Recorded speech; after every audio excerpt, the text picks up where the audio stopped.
We recovered from a bloody weekend, but Atom stayed stable.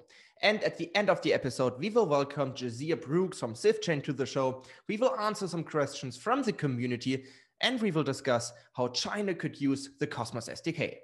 Wait, what?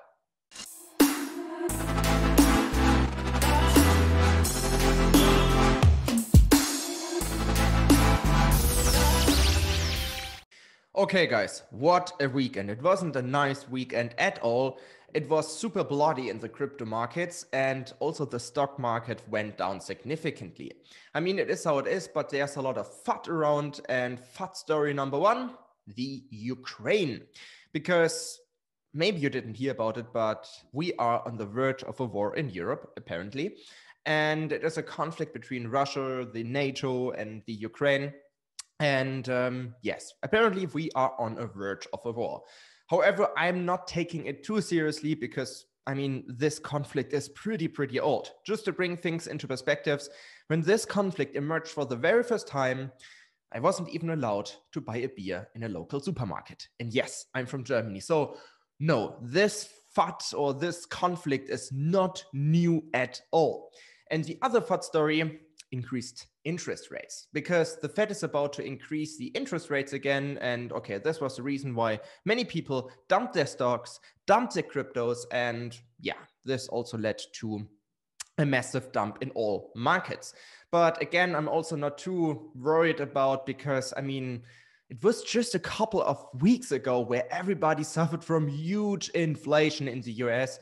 I mean, if you just filled up your car with gasoline, it was pretty expensive in the US. And apparently now all the inflation is gone, apparently. But I think, yeah, I mean, I don't take it too seriously because, as already mentioned, a couple of weeks ago, everybody was talking about high inflation rates and now everything is fine again or what. So no, I don't believe in this too much. And when you are ever affected from high inflation, just remember what Biden said.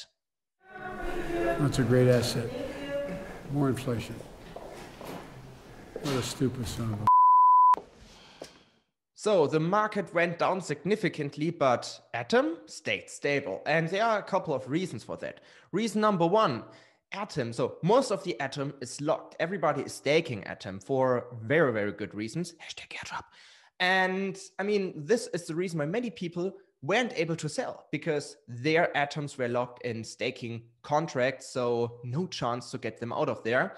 And another reason, of course, is that Atom is still a little bit under the radar of many retailers, so there weren't much leverage trades with Atom. So another very good reason and a very healthy sign for Atom. And just to highlight this, Atom performed better than Bitcoin and ETH in the past couple of 14 days. So wow, I mean, that's a huge sign. Atom went down around 11%, Bitcoin went down by 12%, and ETH significantly more. ETH went down more than 20%. And I mean, okay, it's very interesting to see that, because usually all the altcoins, if you want to call Atom a traditional altcoin, but anyway, all these coins tend to perform much worse compared to Bitcoin and ETH, but apparently times has changed. But speaking of the Cosmos ecosystem, super excited about today's episode because we are talking to Jazear Brooks from Sifchain, and we grabbed some questions from the community and asked him about some questions from the community. And yeah, it was a very exciting episode. So let's not waste much more time and get this episode started. Jazeer, welcome to This Week in Cosmos. Man, it's such a pleasure to have you on. Sifchain is definitely one of the most important projects in the Cosmos ecosystem. So, man, super happy to have you here. Thank you. Thank you for having me. Yeah, and I hope everything is going fine in San Francisco right now. As we're recording this, the crypto markets are dumping a little bit, or not a little bit, actually, pretty hard. But I think, like, if you're in the Cosmos ecosystem, I think, yeah, everything is going well for you guys. And yeah, this episode is a cool episode. I'm looking forward to this because we asked our community what questions they have for you, for Sifchain, about Sifchain. And so this episode will be partially our questions and partially the questions from our community. But let's start with a rather easy question. Man, what is Sifchain? Yeah, again, thanks so much for the kind words. So Sifchain's a decentralized exchange on the Sifchain chain, which is a layer one Cosmos chain. So what we used to say maybe a year-ish ago or whatever is like the primary purpose is to be omni-chain, and that's still the case. We're starting with Omni EVM, which we're pretty close to we're basically in the middle of testing. We finally got code complete, and then also got our first integration test working, and now the others are starting to fly as well. And so we hope to get that out by like late Q1. And it's basically an infrastructure that lets you connect to any EVM chain and then move tokens back and forth, like across EVM or from EVM to Cosmos. And then after that, we'll build bridges to other DEXs, to other chains. And then the other big feature for that is deep margin. So we can actually let people trade at high leverage for any asset, using any asset as collateral, and also any asset can be longed or shorted. And so that's like the big sort of DEX description of what Sifchain is. There's also just the fact that it's its own layer one blockchain. And because that's the case, we can actually add other applications to it, which hasn't really been as much a thing in the Cosmos space. But now that we're getting pretty deep into looking at Cosmos integration, soon people will be able to deploy arbitrary applications on it as well. We can do cross-chain applications with Sifchain and other applications. That hasn't been pushed as much in our roadmap, but it's something that the engineers have been diving into, and so we want to acknowledge that part where it's like not just a platform, not just an application, the DEX, but also potentially a platform where other people can add their applications as well. Yeah, you touched many topics, and we will dive deeper into some topics you just mentioned in a couple of minutes. But I mean, you used the term Cosmos quite often because, of course, you're part of the Cosmos ecosystem. And this show's name is This Week in Cosmos. So you're using the Cosmos SDK. So why did you decide to build with the Cosmos SDK? And why did you decide to join the Cosmos ecosystem in general? It's one of those questions where if you ask it now, it's almost obvious, right? Cosmos has actually delivered on the inter-blockchain dream, right? This idea that these applications that exist need or can at least would potentially benefit from their own sovereign independent layer one blockchains, whether they should all coordinate with each other. This has been something a lot of people have looked at for several years ago, let's say. A few engineers that I worked with kind of made the decision, hey, Cosmos is the right sort of course to bet on if we're looking at multi-chain architecture. A lot of that came from like early sort of work when I was on the Thorchain team. Other projects like Cadena were considered or Polkadot were considered, but Cosmos just seemed the farthest along. And in hindsight, now that's actually a good idea. As far as what I've done in Cosmos, I was an early blockchain architect at Thorchain, which is a major Cosmos SDK based blockchain, which is also a DEX. I also was early on cross-chain interoperability for Cosmos and Ethereum. So I worked with a few different orgs in the Cosmos space for that. I didn't get the pleasure to read every single white paper that everyone's ever written, but from what I could tell, Cosmos was pretty far along. I worked with the engineers. I thought they just had really great, mindsets and were clearly ahead of their time. And so I'm very grateful for that. And we just realized Sifchain, we might as well stick with what we already believe is going to be a winning horse, which is why we also did that on Cosmos. Yeah, and turned out to be a very, very good bet. Considering actually the fact that like the Cosmos ecosystem is only like, not even like a year old. It's like IBC got introduced in 2021 last year. And I mean, like a lot has happened since then. And like the Cosmos ecosystem has grown like exponentially after IBC got introduced. And yeah, I think you guys are made a very good betting on the Cosmos ecosystem. Obviously, you guys profit immensely from the growth of Cosmos as a whole. And now let's get to our first community question of today, which is from a person who lives inside the US and wants to use Sifchain. And he asks, or she asks, why is Sifchain not available in the US? Yeah, I guess let me sort of give the standard answer I give when I get a question like that, which is like, the front end for the Sifchain DEX is like, has some IP block, which doesn't allow US users, among others, to use it. The host of that front end like thinks that that's the best idea based on their sort of legal analyses. But the thing is, like, the product that I represent, like the team that I represent, the company that I represent, is really just focused on like the software itself, not like how that software is deployed.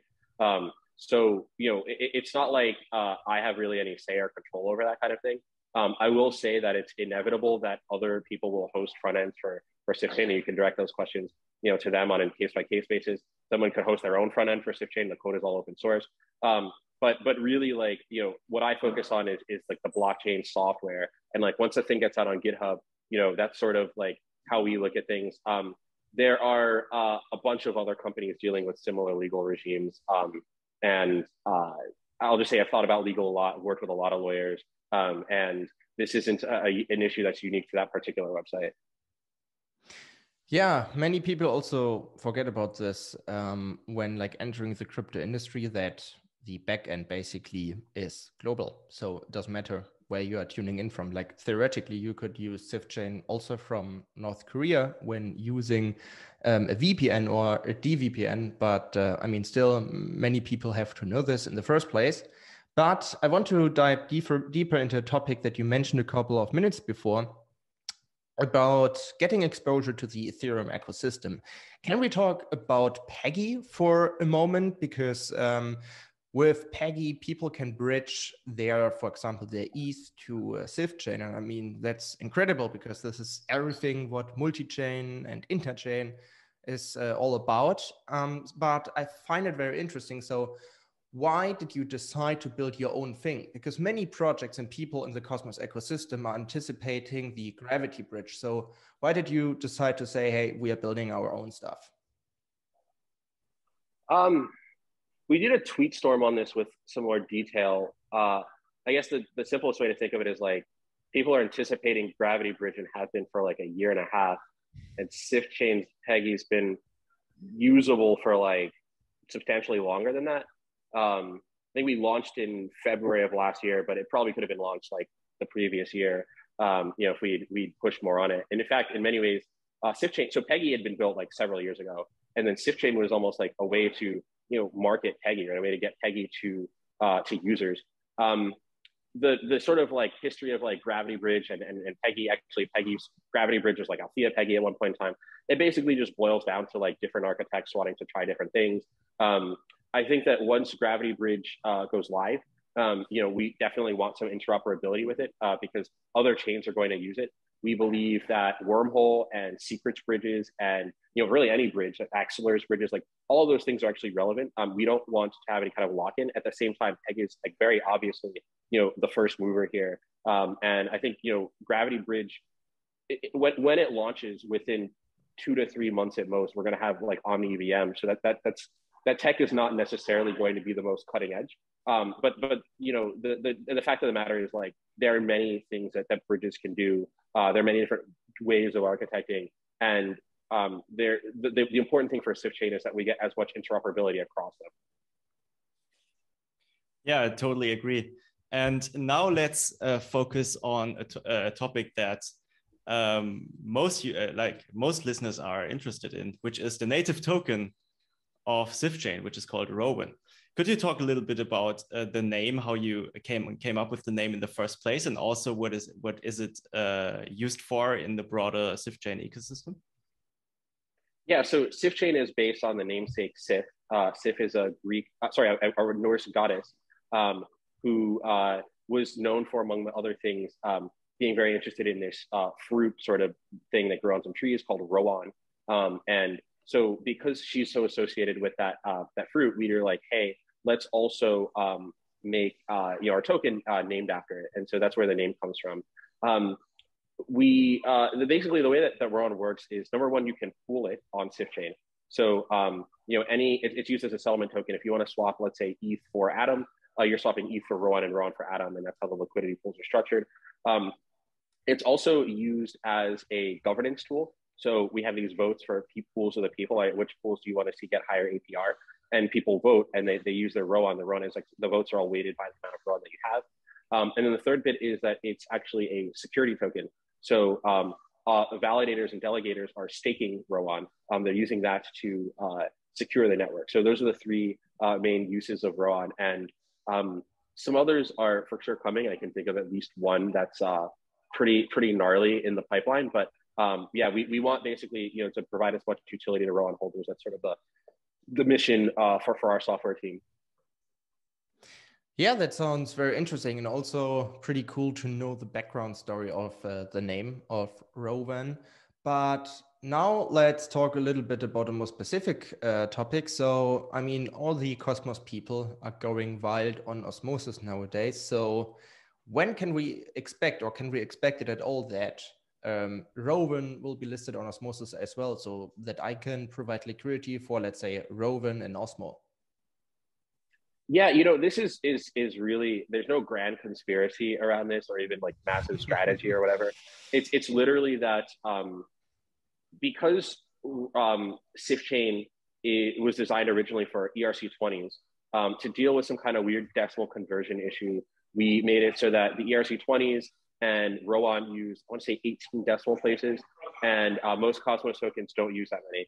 And so if you transferred ROWAN, or really any of the tokens on Sifchain, to Osmosis or any other chain for that matter, you'd have some weird decimal conversion issue. And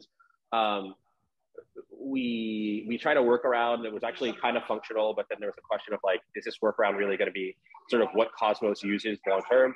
And it's like, actually, it makes more sense potentially to focus on waiting for IBC 2.0, which came out relatively recently. And then once it did come out, it's like, okay, now that these chains are upgrading, Sifchain also needs to update its version of Cosmos. And then there was some weird issue with like a relayer that we have with Terra that went down for a while, or it like had some transaction stuck.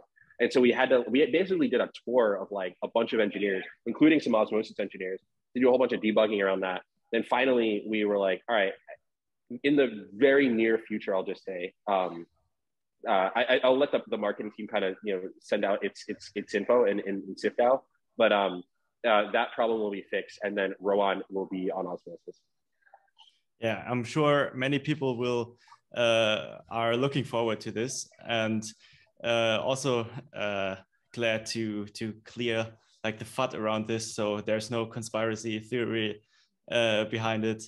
And now let's get to more community questions. And like the last questions of this interview will be very quick community questions from Twitter that you can answer. First question, what is the state on margin trading at Sifchain? So we are going to have to do like a wide, like, what is margin, how does it work thing sometime in the near future. Like ROWAN will be on Osmosis in the very near future, like talking a matter of like, let's say less than a week, if we can knock it all out, you know, knock on wood. Whereas the margin thing is maybe like a week to 2.5 weeks, but we're gonna basically just explain in great detail sort of how it all is structured. Essentially, to give you a sense of the roadmap here, we took the liquidity pool primitive, right, the economic primitive, and we just extended it in what we consider as a roughly natural extension for supporting margin. And we then looked at the complexities of how you would do deep margin, and we just did some crypto economic workarounds for that. So just doing that work required a lot of focus. There were some relatively senior like crypto economists, a couple of PhDs, and there's some people who have a lot of experience with it, like really tinkering. We used the sort of CAD and like sort of control systems work that block science is really led in to be like very rigorous. We wrote a really good paper, which I'm excited to share. We also are deep into this CAD coding so that we have simulations we can easily run for it. Because it's a complicated feature, and we want to make sure that anyone who uses it is prepared to understand it. And then also we obviously started coding on it. So the code is well underway for the Cosmos blockchain.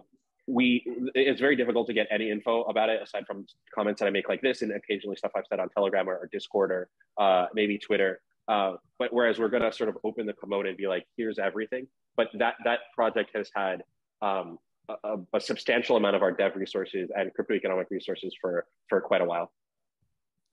Yeah, that sounds pretty exciting, especially the part that everything is going to happen so quickly with like bringing ROWAN to Osmosis and with the margin trading. So very, very exciting.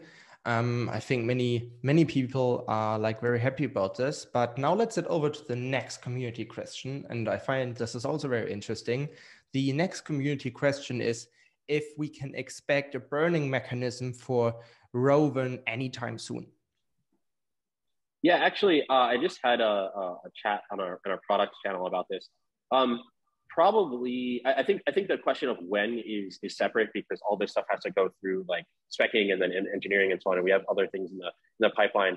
But yes, I think we're right now the actual front runner is Injective's model. Injective actually has a really good burning mechanism.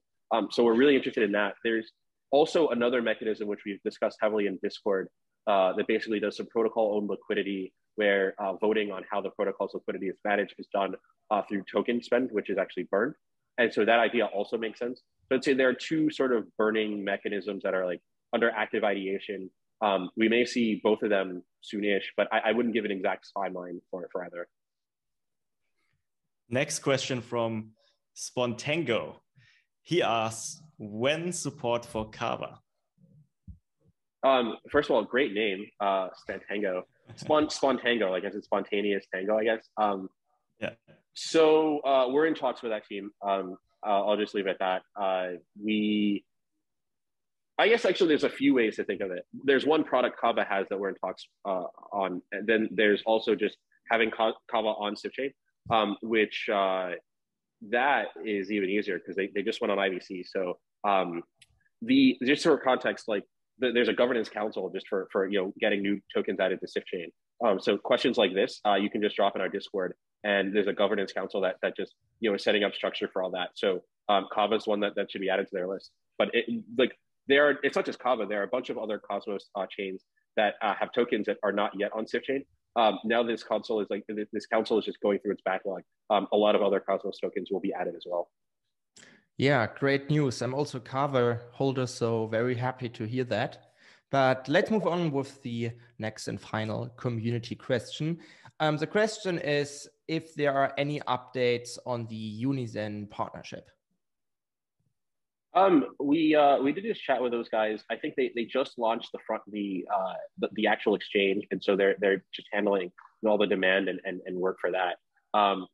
I would say I don't exactly have the updates at this time. Usually when stuff comes out, we jointly discuss it and announce it. We're really happy with them. I'd say on the community side, their community has been fantastic. ZCX is one of the deepest pools on Sifchain. They're strong ROWAN bulls, been very supportive in guidance. It's very, very tight-knit shared investor base. And they've been pushing a lot of other tokens that are also really interesting. So I'm excited to see how that partnership continues. But as far as like a technical sort of product stuff, I think right now those guys need to just finish out the work on the centralized exchange and let that play out. And then when we're ready to unveil the integration, I think people are going to be really excited. Yeah, cool. Yeah, man, we talked about the Cosmos ecosystem for a little bit earlier in this interview. But now at the end of this interview, I have one very interesting question for you, which is, what are your top predictions for Cosmos and IBC in the year 2022? All right, so only bullish predictions allowed. Yes, I'm gonna take credit for this idea that I discussed at a bar. Just so that when it went with some other Cosmos people. So if it does happen, I will be maybe a little involved, but who knows how much. Someone should potentially drop tokens to IBC to people who do IBC transactions, proportionate to the amount of transactions you do, and then you can have basically a DAO of people who are like just focused on that protocol. I think it's an incredibly important protocol. I think we're going to see people. I know there's a plan, I guess, get Solana directly connected to it. I see some stuff for getting it directly connected to Ethereum. And so I do think that whether it's a token drop or something else, like there needs to be core infrastructure with like just IBC, not even Cosmos SDK or Tendermint or whatever, but just proper IBC. I think that's one massive one. I think another one is that Cosmos will change the development product pipeline for all of crypto by encouraging people who write applications to build their own chains. So the interesting thing about Cosmos is if you write an application, you can have that application coordinate seamlessly with other applications on other Cosmos chains. And that you don't even get in Ethereum, right? SushiSwap on the many different chains that it's on, those chains don't actually coordinate. We have some thoughts around that and how we can extend Peggy to support that use case on the Ethereum side, but Cosmos gives you that natively. And then I think that from there, if you're like, hey, okay, I'm borrowing the sovereignty of these other chains, what if we just had a chain for ourselves? It's actually not too challenging to take your smart contract and turn it into its own chain. So I do think we'll see a lot more of that. And then maybe the third thing, people have seen this new central bank coin that's going to use Cosmos SDK. Or I would say they're going to be, to the extent that these central bank coins are a thing and people are actually doing any kind of engineering on them, I think you're going to see a disproportionate bias towards using Cosmos because the technology is considered very sharp even by engineers outside of the space. Tendermint, very popular with the Facebook engineering team for DAM, and Cosmos SDK being the first to actually ship interoperability across chains. It's getting a lot of traction in the permissioned blockchain space. The tardigrade stuff is a great example of that for Cosmos as well. And so I actually think that these sort of official coins from these countries, maybe not all of them, but I think a lot of them are going to strongly consider spinning up their own Cosmos SDK chain. Oh, China also. China's BSN is heavily integrated with Cosmos software. So I do think a lot of other nations will look at that and say, hey, that's a really strong use case. That's a very bullish prediction. You heard it here first, so you don't have to be surprised when you go on Cointelegraph one morning and see the Chinese central bank to use the Cosmos SDK and to leverage interchain security in order to set up their CBDC. Let's see, maybe also the e-dollar. Who knows? But of course, I mean, that would be a dream for all the cosmonauts. But speaking about the future, could you share some hints of your roadmap? I mean, except the fact that you will bring ROWAN to Osmosis in the next couple of days. It's weird. I've had a few different people ask me this relatively recently. I don't know what's bringing that to the plate, but I'll give some teasers. So the big thing is margin from a crypto economic perspective. And then there's also Peggy 2 for Omni EVM. And I'd say those we're looking at, late Q1, might bleed into Q2, but engineering is very, very deep on both of those features. And that's sort of what we've discussed on the website. There's some great sort of monetary policy stuff going on our Discord. That's a little bit more about macroeconomics and microeconomics. It's a little in the weeds. So I would say, adventurer, dive in at your own discretion if you're interested. But I think that stuff can actually come out soonish as well. And people will definitely see the effects, even if they don't understand the math. But then there's a question of what to do for Sifchain after that. I guess maybe one other thing to comment is Cosmos. When we started looking at the Cosmos stuff, we were like, this is really important. We're going to want to make sure that Sifchain is a part of this. And so that's another thing. We don't exactly have timelines for that, but it's taking up a decent amount of our engineering bandwidth to just do exploration and some prototyping and that kind of thing. The way to imagine Sifchain, as I've discussed it with our team and to a degree of people outside of it, is we're starting out by building some things that have great crypto economic value and kind of meeting industry standards. And that sort of phase of the project will end as the things I mentioned are shipped. And we will transition into being something with a lot of on-chain money and a treasury that can be managed to do arbitrary things. And I'll give you maybe 5 pieces that are interesting to know for directions that we believe are relevant. Number one is prediction markets. We believe that market has not yet properly been scoped out, especially if you think about predictions on how coins themselves will operate. And you think about things like futures markets, conditionality around very specific things that a team might do, and so on. I think we can see, someone says, hey, if I say, it's going to happen by February, 18th, I think Sonny actually did something like this. He's got a prediction market on his own hair going. And so if he doesn't shoot superfluid staking by a certain date, then he'll be, baldy. And I think you'll see stuff like that, but more around money. And so that's something Sifchain's actively done a lot of research on. Somewhat similarly or relatedly, prediction markets themselves and a lot of the work that Robin Hanson has done with Futarchy is nice, but we've seen some pivots on advice markets, which a member of ours has set up. So that's also novel. Shifting gears to a completely separate sector. When we look at gaming, obviously the Sif brand is very oriented around fantasy, and there are some novel things that are not exactly play to earn that we also believe are really powerful that we'd like to implement that are natural extensions, right? Once you have the Greek crypto economic engine, you can naturally start rewarding players for doing specific things on chain that we think are really important. And that's stuff we'd like to actively invest in. There's some stuff around maybe DAOs as social networks that I think is important. Number one, I've been extremely grateful for the support that we've gotten from the Cosmos ecosystem proper and the Sif DAO community. The things that those two communities have done is absolutely phenomenal, and it's surprised me as someone who's thought a lot about executive leadership and that kind of thing, but also the fact that, hey, there are other ways to get things done in a decentralized way. But to really use community buying power, where it's like, hey, we all want to buy X in e-commerce, or to use AIs to help us to improve some of the decision making that we do for various allocations of capital. There's a lot of stuff on computer-aided governance that Block Science has shared that you can kind of take a look at. I think maybe that's another one that these are product areas more so than actual products, but they're things that we have a lot of prior art on.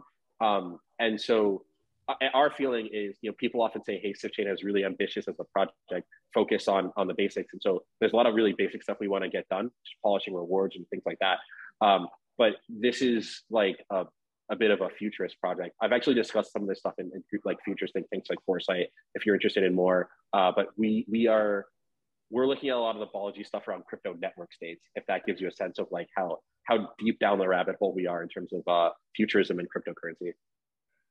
Yeah, that sounds very, very exciting. And for all the people who want to keep track of this progress and about all these upcoming developments, it would be cool if you could name us some ways in order to stay on top of everything and maybe to engage with the rest of your community. Very active on Discord. Discord's probably now the nexus of conversation. We have done, I would say, fewer Medium posts, largely because it's like, hey, the people who really want to get updated are getting these Discord updates. Telegram is also a great way. But then Twitter is really good. We're getting increased engagement there. And I'd say Medium articles are probably picking up more. One's coming relatively soon. So yeah, Medium, Telegram, Discord, the standard, and Twitter, the standard sort of spots for crypto projects. That's where you can find out more about Sifchain. Guys, you heard it here first. And as always, you can find all the necessary links in the description below, and stay tuned for China using the Cosmos SDK. And with that being said, man, it was such a pleasure to have you on the show. I think many questions are now answered, and the people really have an understanding where the journey of Sifchain is heading. And yes, thank you so much for being here. Hope to see you soon on this show. And I hope to see you at Cosmoverse 2022 in Medellin. Thank you for having me. This has been really amazing. I'm excited to be here. I think you guys do great work. So I would actually say, the Cosmos ecosystem, back when you used to have to get updates by like Slack, by talking to other engineers, the conversations we were having on Slack several years ago are now being broadcast to people, through This Week in Cosmos. It's very exciting. I'm super grateful for it. Yeah, man. Thank you so much, man. Thank you, man. And yeah, hope to see you soon. Yep, likewise. I'm so sorry, guys, but this episode has come to an end. If you enjoy pressing buttons and see atom pumping, then I highly recommend to subscribe to this YouTube channel, give us a like, and smash the bell button. And with that being said, I see you on Friday.